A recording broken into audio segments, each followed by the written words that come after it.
Hey, what's going on, everyone? Okay, cool. Got that down. Running a little late today. Apologies, of course. I'm going to wait for a few people to roll in and then we'll rock and roll. I have a cool topic today. Robert, good to see you.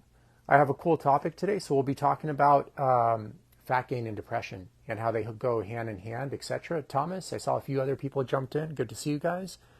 I'll just wait a little bit. I don't have my traditional coffee, that you guys always see me drinking in the morning. Just kind of ran out of coffee today, so it is what it is.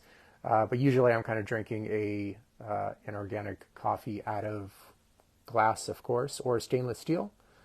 Never out of plastic. So, okay. So I'll get started and we'll kind of go along. And if you guys at all have any questions at all, just let me know. And then we'll kind of tackle them one at a time. So we'll be talking about fat loss and depression today. And it's pretty common. And once again, Stephen, good to see you. Thomas as well. It's pretty common. And once again, when you guys, this is just like what I would personally do. Okay, I'm not saying like you need to do this. And it's tough just remember when you're kind of listening to anyone online, including myself, you have to take what they're saying with a grain of salt because at the end of the day, even if they're super competent and super good at what they do, just remember they never met you personally. And mental and physical health issues are so unique. In order to give a person accurate advice that they could actually take action on at that stage of their journey, you have to really just know the person through thorough assessments and stuff of that sort, because as the saying goes, if you're not assessing, you're guessing. And then you're able to give them advice. And I always say this often during the lives, but it's like, just imagine, just use common sense. Imagine you're showing up at a doctor's office and they never spoke to you at all, and they just kind of give you medication without even talking to you first. That would be super weird. And that's oftentimes what happens with a lot of like online personalities and online gurus. They kind of give a lot of advice, but they never met you personally. So it could be great in the sense that it could open you up to new ideas of possibly what to do for your given circumstance, but then you would need to pursue that idea and study it thoroughly and see how it specifically applies to your situation, or reach out and hire a mentor in whoever you're trying to become, whatever you're trying to become better at, whether it's finances, mental or physical health, or all that stuff. So Robert, good to see you. Joe, good to see you as well. Quay Nguyen, let me know if I pronounced your name right. Probably not though. I'm pretty terrible with names. Stephen, good to see you as well. And you guys, for everyone that jumped in, we're going to be talking about depression and fat gain. I was just kind of mentioning that. I'm just going to go over a review of like what I would do personally, and go from there. So with depression and fat gain, once again, novelty nature is a novelty generator, right? So everyone is going to be different. Let's say you even have two twins that are basically, quote unquote, the same, and both of them happen to be depressed, for example, but the reason why twin A is depressed could be completely different for the reason why twin B is depressed. And thus their approaches need to be extremely different as well, right? Got to, as Walensky would say, you have to meet the problem at the level of the problem. So you got to know where that problem is for that specific person. And oftentimes, what I've seen doing this for like 17 years already is that people have a problem on multiple levels, and all of those issues need to be addressed, probably ideally all simultaneously to a certain degree, whatever a person can handle at that time of their journey, to really see an honest resolution of their symptoms. Because the last thing you want to do is get into symptom management loops. So you have like a rock stuck inside your shoe.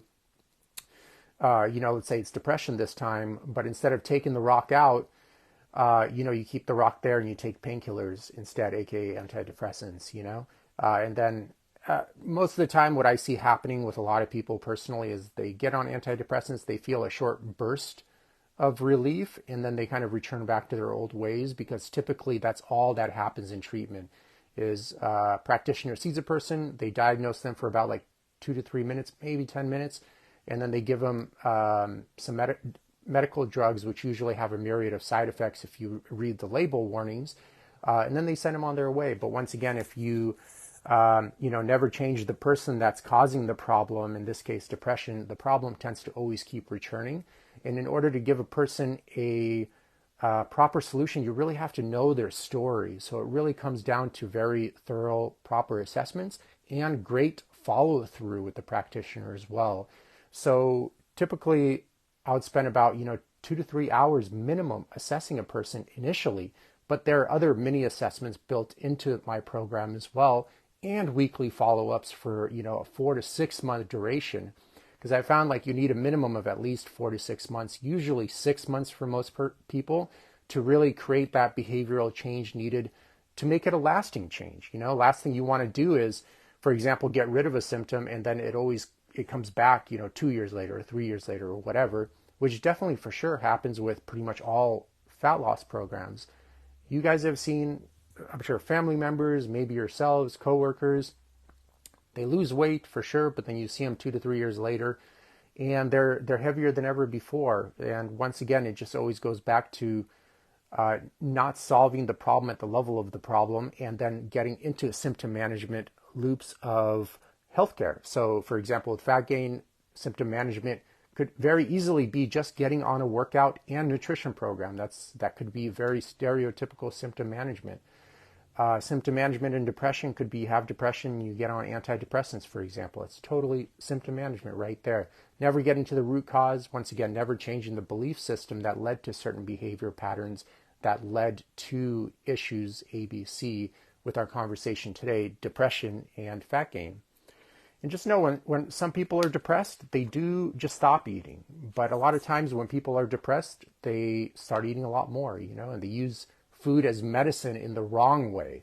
They're medicating themselves with food, etc., as a form of maladaptive behavior to help cope with life's challenges, whatever that may be. And maladaptive behavior, in terms of eating too much, for example, and stuff of that sort, a lot of times sometimes they could have a place and time in a recovery process, because a lot of times without those maladaptive behaviors, the only option in an extreme circumstance would be suicide, for example. So typically a person does have passion towards life, in that situation, but they happen not to be living the life they would like. And when there's a disconnect in, especially your core values, which we'll talk about later, and basically kind of like your spirit of what it wants to do versus what you're actually doing and living in the real world, when there's that disconnect, maladaptive behavior for sure has to form.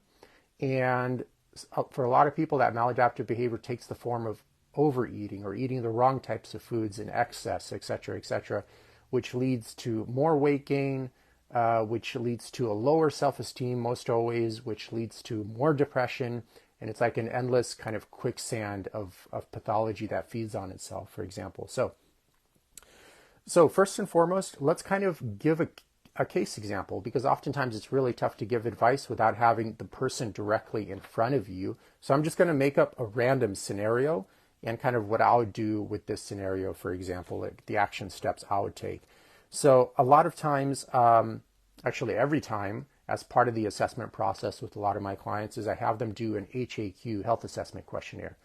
And this is a great general questionnaire that gives you a good look on what's happening under the surface. It should definitely be followed up with a detailed like one-on-one interview, which I always do with clients. It usually lasts about like 45 to 60 minutes depending on their needs. And then I have them take a lifestyle assessment, and part of the lifestyle assessment is the HAQ. So it's like this sheet right here. It's kind of tough to show, but basically it gives me a good reading of what's going on under the hood. So then that way you can kind of correct a lot of those pathologies and create a more healthier person. So for example, on here, it's kind of tough to show you guys, but it gives me a good reading of, their digestive health, their hormonal health as well, their emotional health, their musculoskeletal health, how well their cognition is doing, etc., even how well their prostate health is. And when looking at this, basically how you want to look at it is the more of these red markers you have, the more burden there is on the central nervous system, just the organism as a whole. And obviously when there's a lot more burden, it's going to obviously exaggerate those depression symptoms. And a lot of times people fall into these cycles and don't correct any of these. And it's kind of tough to get well, for example, even if you're seeing a psychotherapist, but you have digestive issues, chronic musculoskeletal pain, obviously anxiety, anger, and depression, which this person would have, which has, and it has a high score on here, a large degree of adrenal fatigue. And this is what the average American looks like. Remember, like I always mention, pathology has been totally normalized, mental and physical pathology in our culture. And a tremendous amount of people are very mentally and physically sick, and they really don't see themselves as mentally and physically sick because the person next to them happens to be far more mentally and physically sick, which is crazy. But numbers speak for themselves. And like I mentioned here frequently, 9 out of 10 American adults right now are metabolically not well. And you have to remember, like, the central nervous system gives rise to the brain chemicals when they come together. They give rise to your consciousness, you know? So if your physiology is all like messed up, obviously that's going to have a negative impact on your mental health, directly and indirectly. Indirectly in the sense, let's say a person gains 20 or 30 or 40 pounds, that for sure is going to have a negative impact on their self-esteem, which is probably most likely, depending on how they label that form of energy, going to have a feeding effect on their depression. So it's going to make their depression worse. You know, not only are they depressed, but then as they become heavier, they become more depressed because they're getting heavier, which has kind of a negative impact on their ability to socialize. And then obviously the less they socialize, especially if they're socializing with the right people, the more likely they are to exaggerate their depression as well when they isolate more and more. So it kind of feeds on itself. Various behaviors feed on themselves. So it's very important to kind of look at this and approach, obviously, the person from changing their psychology and their physiology, because they each have an impact of one another, okay? So a lot of times also you have to remember that inflammation starts in the body and leads to inflammation in the brain, and which makes a lot of symptoms of depression far worse than they need to be. And the good thing, too, is changing a person's physiology for the better could be a good step for a lot of people as well, and a more manageable step than dealing with the root cause of a lot of their chronic depression issues, for example, which needs to be done as well.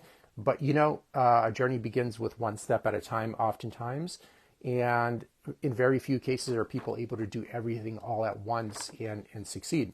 So in this case, like, I would look here and I'll be like, okay, so this person has, you know, a lot of digestive issues. So I would definitely, I work with a functional medicine registered dietitian.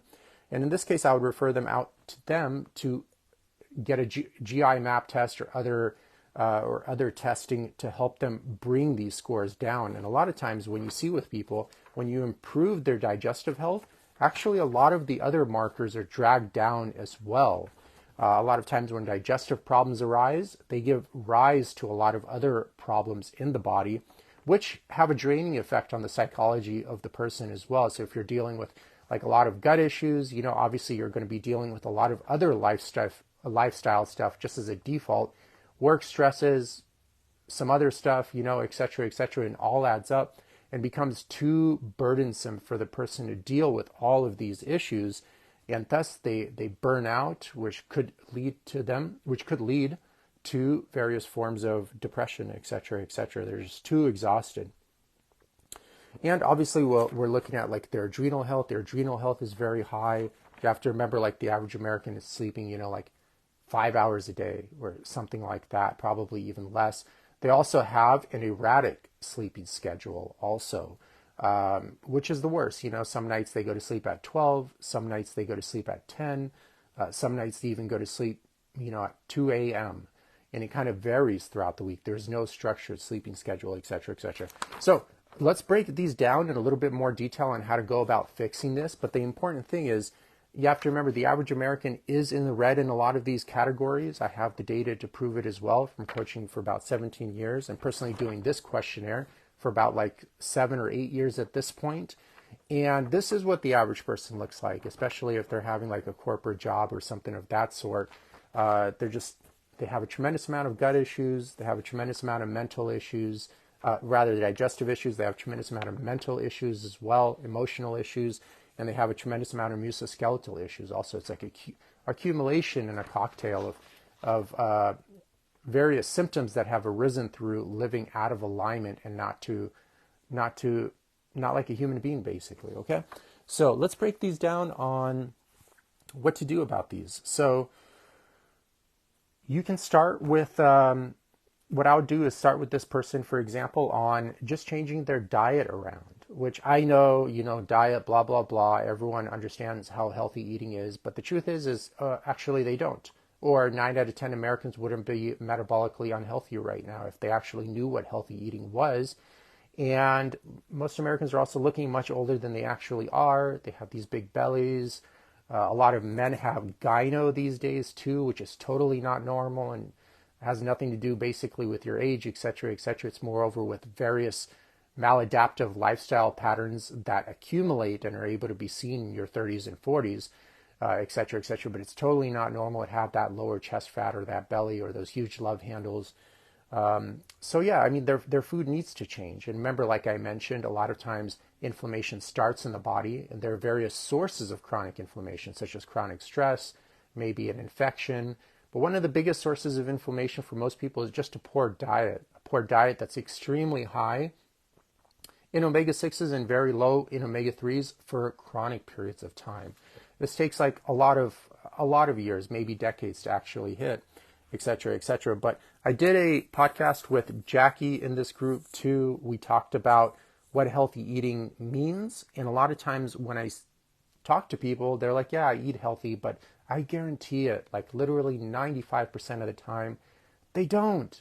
They don't, because if they're eating healthy, they wouldn't have this chubby belly and this kind of lower chest gyno fat, et cetera, those love handles or that kind of aged, depleted looking skin, et cetera, et cetera. It's just not the case. People don't really know what healthy eating is. And oftentimes when you question them on a healthy eating, like what is healthy eating? They would be like, well, I do keto, or I eat less, or some kind of silly, trendy diet ABC, or I eat at Panda Express. I even had people say I eat at Panda Express, like that's a healthy choice versus McDonald's or something of that sort. Just a lot of people are so far detached from the farming lifestyle, they really honestly have like no clue of what healthy eating is. So a lot of education has to be put into, like what is healthy eating? What is real food? The advantage of eating single ingredient foods versus foods with like a myriad of different ingredients on the label. So eating, the importance of just doing the basics of transitioning back to a whole food diet, not like the grocery store, but actually eating just single ingredient foods like the steak, the chicken, the broccoli, the fruit, ABC, whatever. Just eating whole food is already like a huge step in the right direction. And, just drinking water, or maybe teas if you like, or maybe like a cup of coffee in the morning, but not like all throughout the day and basically no other liquids. Stuff of this sort. It's basic and it's easy to understand, but I guarantee you almost nobody is doing it. And I can see almost nobody is doing it because once again, you see a lot of men with these huge boobs and that huge belly, et cetera, and that doesn't happen if you're actually eating a healthy diet that the human organism has evolved to eat. It just doesn't happen. You go to any tribal societies, you don't see that, et cetera, et cetera. So it's just very common sense, and a lot of people are living in a state of normalized pathology, and it could go under the radar for them. So a lot of education does have to happen there.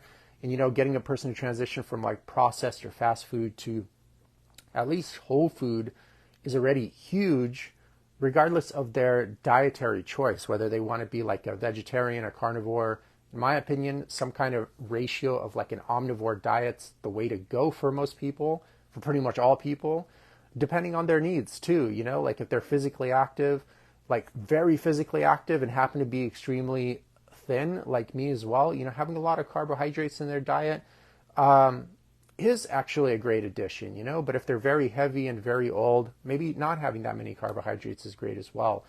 Or, understanding where they need to be in their goals. So if they're very overweight and depressed, you would need to, bring their weight down to help decrease the inflammation in their body a tremendous amount, which will help decrease the inflammation in their brain, but also indirectly help improve their self-esteem a tremendous amount, which will get them to be more likely to pursue social activities, hopefully with the right people, and a myriad of other activities which will help them out of the slump of being chronically depressed, etc., etc. So once you get a person to transition from processed food to whole food, which is like single ingredient food, not the grocery store, which is already a super huge, massive improvement, then, if a person is interested, you can get them to transition more into like biodynamic or regenerative farms.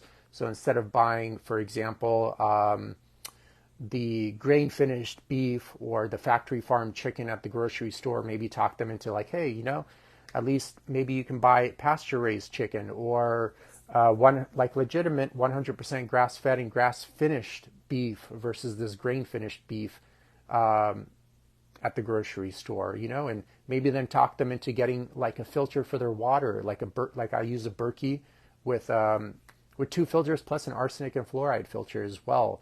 It's fairly inexpensive, in my opinion. I mean, it looks really nice too if you're into the aesthetics of the home, etc., etc. Maybe talk them into getting one of those filters, and stuff of that sort. Maybe talk them out of not drinking so much alcohol, for instance, which is very detrimental, in my opinion, to your health, especially if you're not in your 20s anymore. It's really tough to recover from workouts.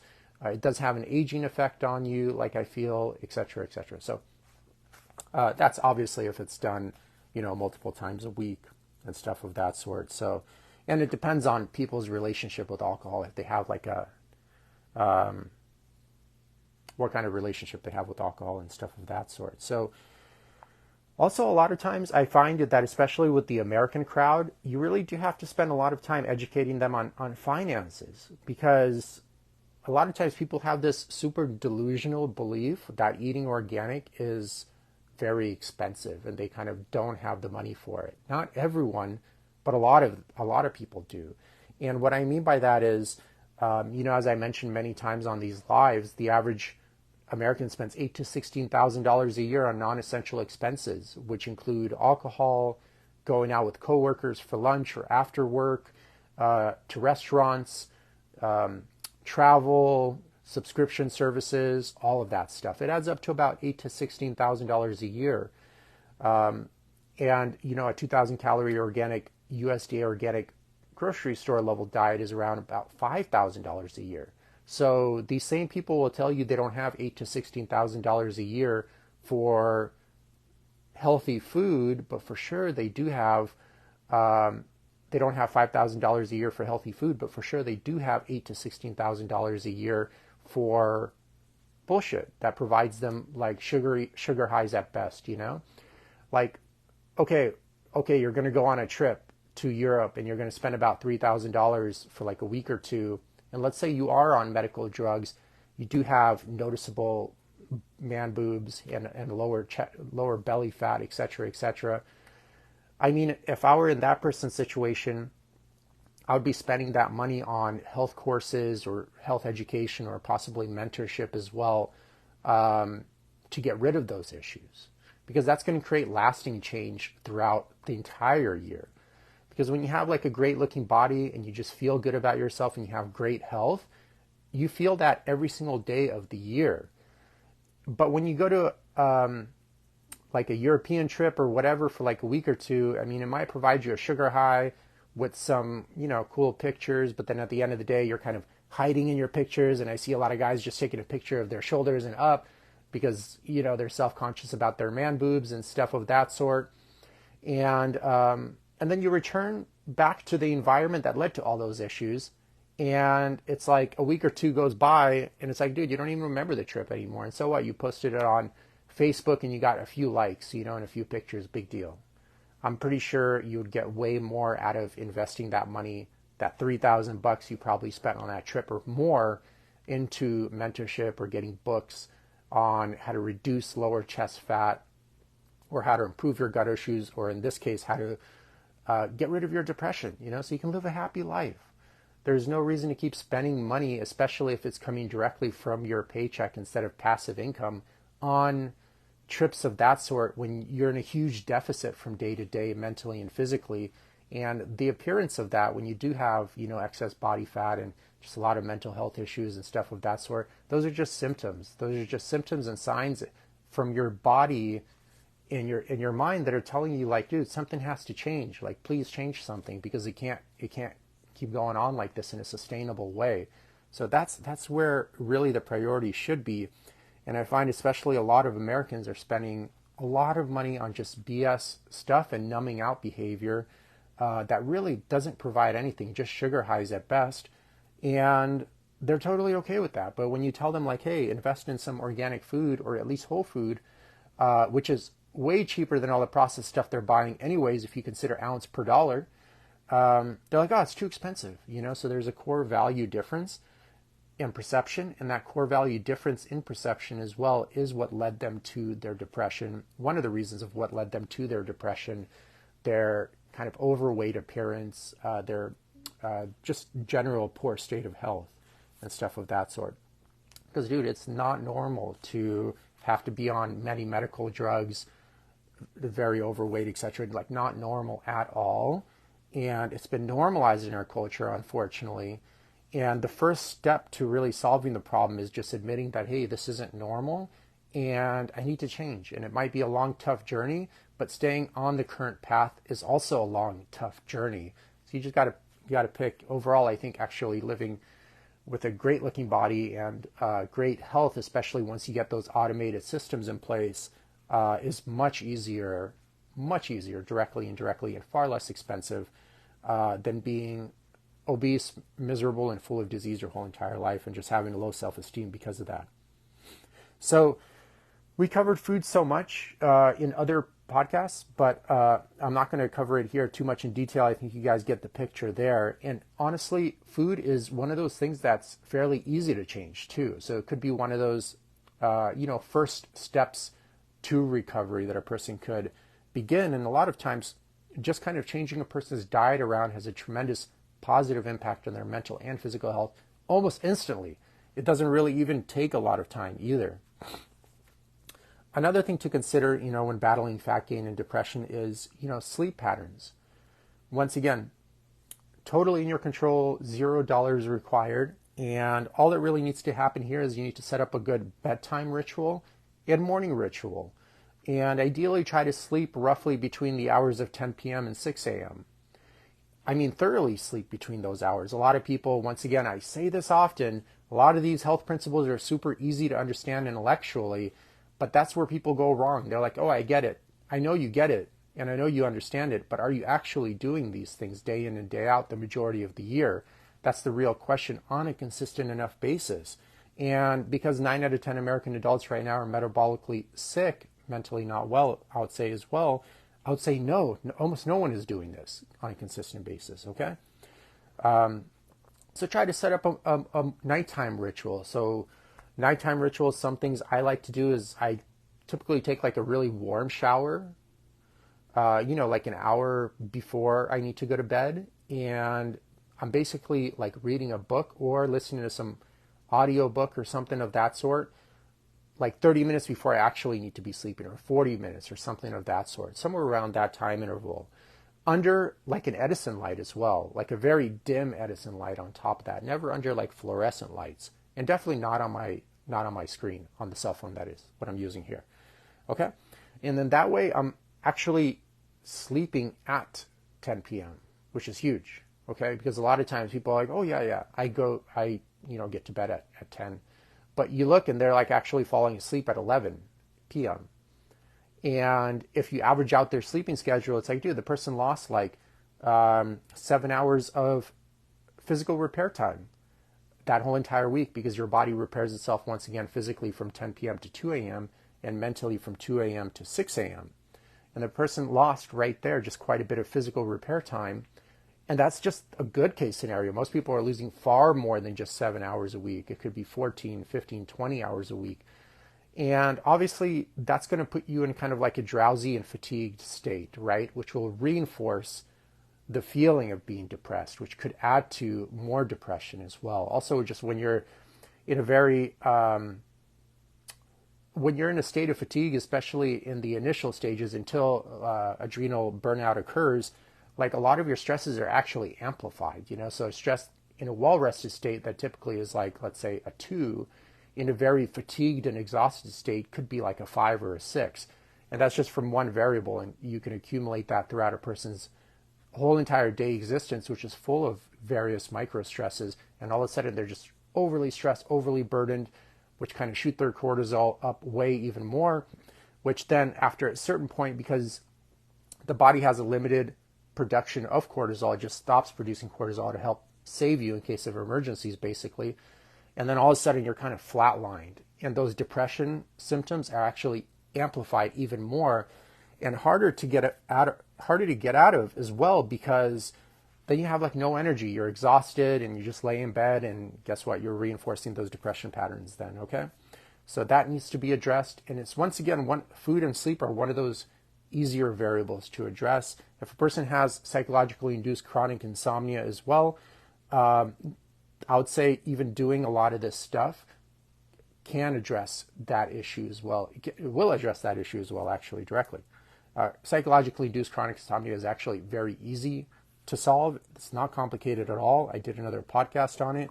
It just requires a decent amount of behavioral change internally and externally, and it most always goes away, especially if a person standardizes their sleeping schedule and kind of changes, once again, a few things in their external environment and internal environment. Another thing that works great for people with depression is just getting them to actually be more active and work out more, which helps them indirectly in a myriad of different ways. Because remember, like I mentioned, the central nervous system gives rise to the brain chemicals that gives rise to your consciousness, right? No central nervous system, no you. So your central nervous system is obviously tied and part of your whole entire body. So if you make your body healthy, your mind will be healthy as well. And I would argue, just from personal observation, you can't be mentally healthy if you're not physically healthy, and vice versa. John is in the house. Sergio, David, I see a bunch of people jumped in. Ray, good to see you. Richard as well. Elias, good to see you guys.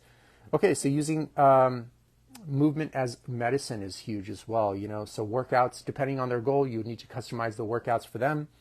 I found weightlifting to be great and not too exhausting on a lot of clients. Is great because it kind of helps them aesthetically improve their body a tremendous amount, which most always, literally every single time a person loses their excess body fat and actually has like a good looking muscular physique, if that's what they wanted, most always their self-esteem improves tremendously. And because of that, their depression actually goes down a lot as well, even without getting to the root cause of what led to the depression, although that needs to happen as well. Because if you look your best, you feel your best. It just is what it is. And, looks are obviously not the most important thing in the world, but they do play an impact on your mental and physical health. And also it's just healthier to be at a respectable body fat percentage. So for males, I would say somewhere between 10 to 12%, is a good number to be at. Somewhere around there. The average male is probably like, 25 or 27%, which is obese. 20% is overweight, 25% plus is obese, okay? And most males, I'll say probably close to like 70% of males are in the 25% or above category.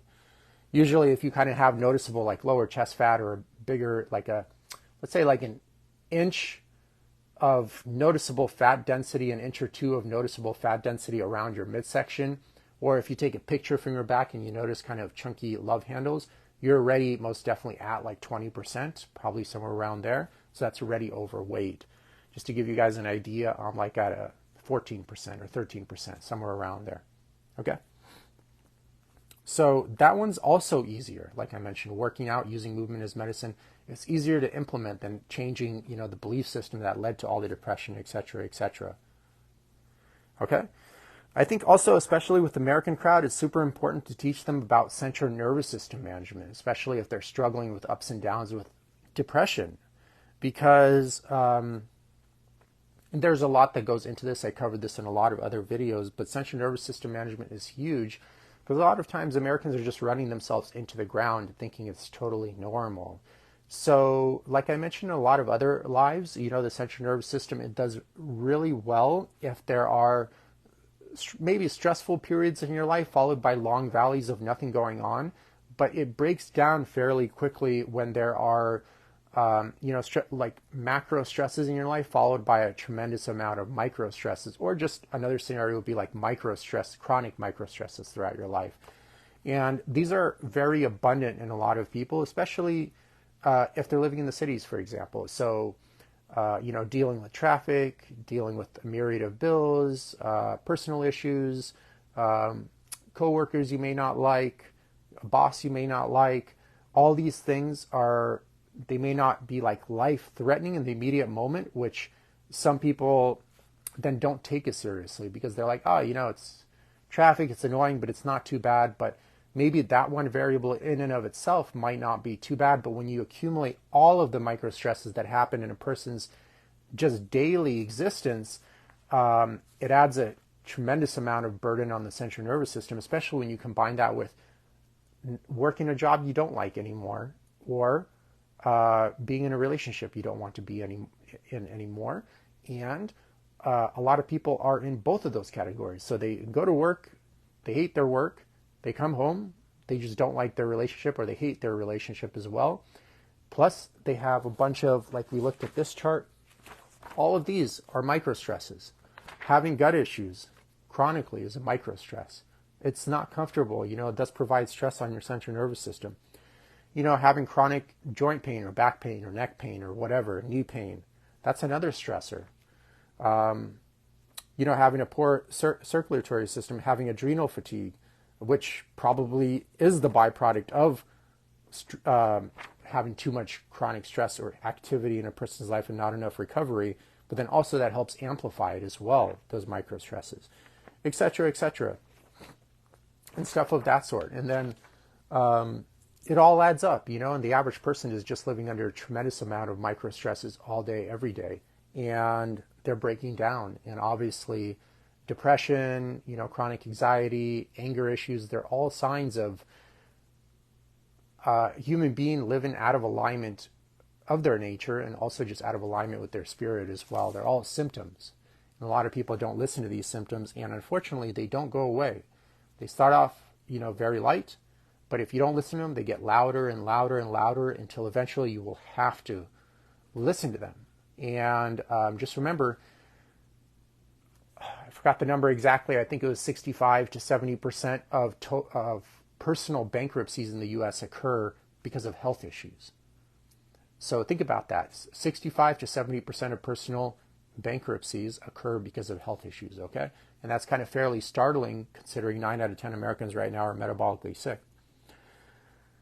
And a lot of them don't even think so. A lot of them think they're totally normal, which is not the case, I promise you. And maybe some cool testing I would also do with clients, although it's not totally recommended, and it depends on situation by situation, is getting kind of like a GI map. And also like a full male blood panel, for example, would help you also objectively track their health through certain markers, okay? So there's some things you can do on the surface that would definitely 100% have a positive impact on a client's depression. Another huge thing that I found worked really well is just working on a person's core values and getting them to be very, very clear on those core values, which is very important.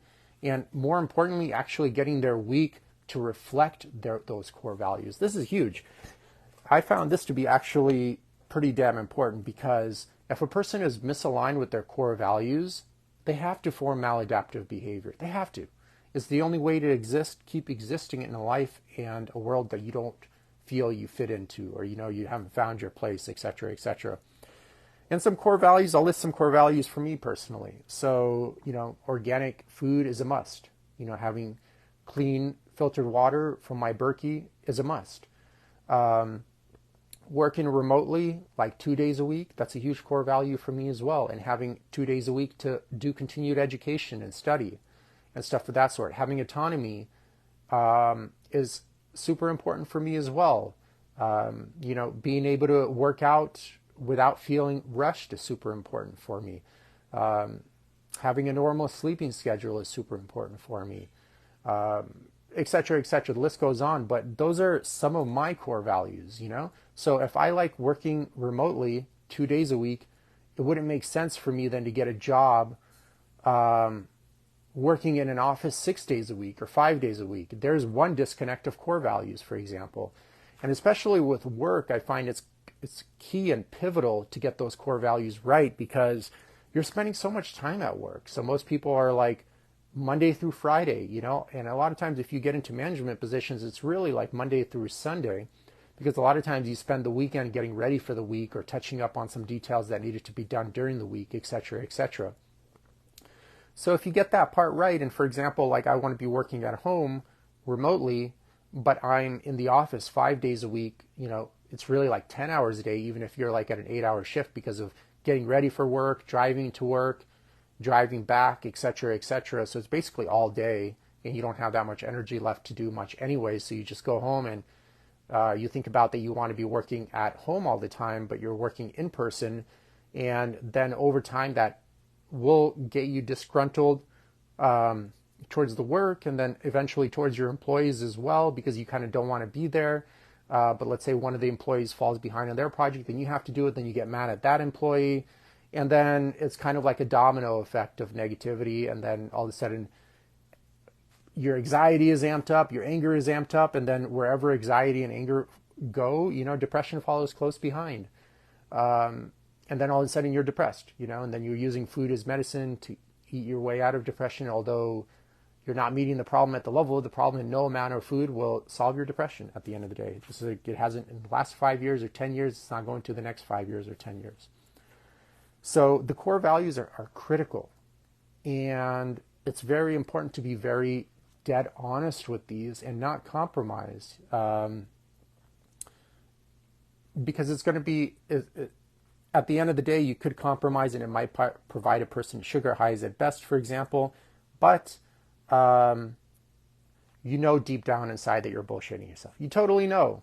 And it's going to come back to haunt the person, I find, from my experience all the time. And once again, the bigger the disconnect between their weekly schedule and their core values. So a lot of people write their core values and they're like, oh, I understand it. And I look at the list with them and I'm like, well, here are all these core values. Your week looks nothing like these core values. And they're like, oh yeah, well, understanding your core values isn't enough. You really have to actually implement it and get your week to look like them. That is the big thing. Understanding any of this stuff is easy. That's not the challenge. And don't get lost there. Actually do it. That's where the magic happens, actually doing the work. So that's huge. That's a life changer for a lot of people, just being crystal clear on those core values and living true to them. So one issue I found personally is a lot of times if they had a life crisis, it seems to happen more honestly, but a lot of times people have a tough time identifying their core values. And an easy way I found is just to, do a lot of stuff in life you don't like to do, and then just listen to your body when it's telling you like, this isn't right for me. So if like a relationship doesn't work out, don't be so angry at that relationship. Rather be like, well, thank you for showing me what I don't want in my future relationship, and making it more crystal clear of what I do want. And it's your responsibility at that point to not make the same mistakes over and over again, because just because they're familiar doesn't mean they're actually good for you or serving you in any positive way. Because if they were, you wouldn't, be having issues with depression or being very overweight or on various medical drugs and stuff of that sort. If you had a belief system that was really helping you live a happy, prosperous life, okay? Those are all signs of misery, obesity, and disease, obviously, and stuff of that sort. So one of the things I also found helpful is, you got to go back to the central nervous system. Like, what is the purpose of the central nervous system at the end of the day? Is just to basically increase your survival, right? And that's it. So if you think about it, it's like, oh, like everything you do could be tied back to survival, literally everything. So let's say, for example, oh, like, why do I need to go to college? Oh, I need to go to college so I have some perceived worth in society and I'm able to get a job. Like, why do you need to get a job? Oh, so I'm accepted by my friends and I can get a paycheck Oh, why do you need a paycheck? Oh, so I can survive better. Okay, cool. So it goes back to survival, right? Or